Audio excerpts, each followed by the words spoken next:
Well, here we are on top of the storage area, which contains about 1,000-gallon cement storage tank, and then it's surrounded underneath of me here with gravel and large stones.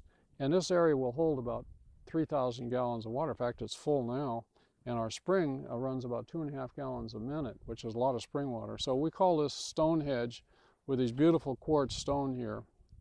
And the use of this spring water will be for agricultural purposes, irrigation if we have a community garden, or animals when we have animals here.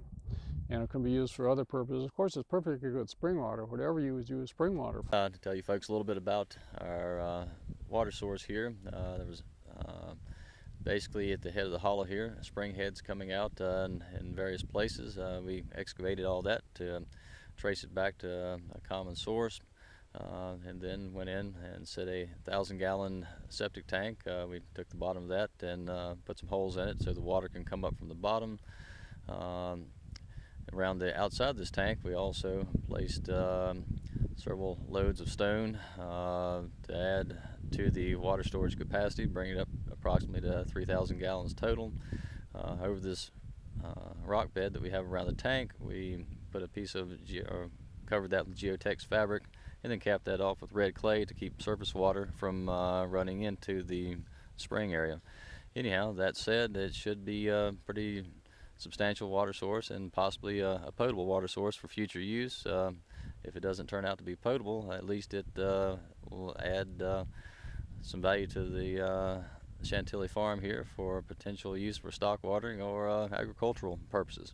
That turned out very nice. We were very pleased with the flow that we've captured, and hopefully it'll certainly come into play as a useful point in the future here for Dave and Chantilly Farm. There's lots of uses for that. And there's quite a little valving system down here. You see the little black thing sticking up there. There's valves in there for controlling draining the whole tank, and letting it fill up, and just taking the overflow, or draining the entire 3,000 gallons, or using the entire 3,000 gallons for whatever purpose you need. And we're elevation-wise, we're above about 25 acres of this farm. So we have about 25 to 30 acres of this farm that's gravity feed from this spring area. So it's going to have a lot of use. And of course, we could pump the water anywhere on the farm if we needed to.